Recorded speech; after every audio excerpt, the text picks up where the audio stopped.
Hey there, woman of God. A warm welcome to the Real Prolific Woman channel. Thank you so much, ladies, for being here. I'm excited about today's session.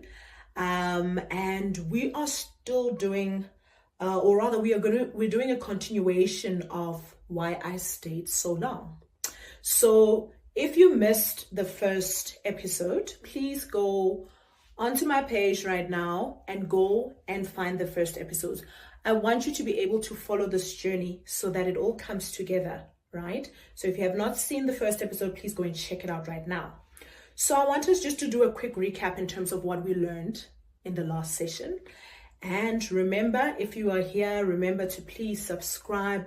Remember to like, remember to share this with a friend, especially if you know of a woman who stayed in that relationship a little bit too long, okay? Because they could just be victims of a trauma bond and they're not aware, okay? So last week we looked at it and we realized that sometimes a woman stays a bit long in that relationship, and it's not because, she ignored the red flags. It's not because the woman didn't love herself, ladies. Sometimes she's a victim of a psychological conditioning that has taken place.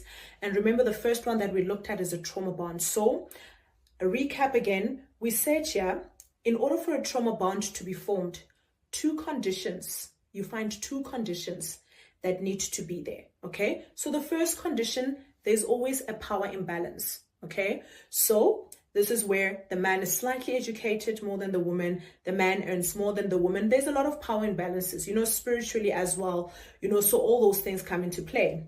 The second one is, we said there must be a system of intermittent reinforcement, right?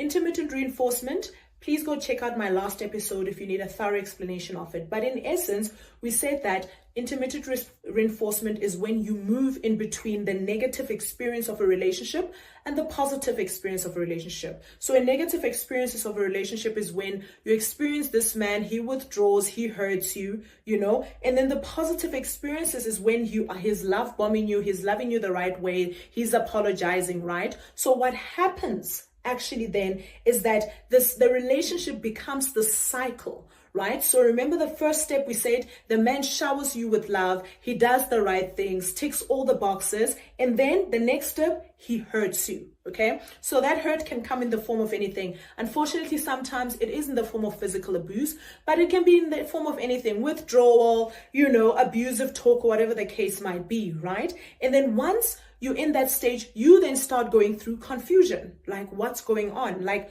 was this not the guy that just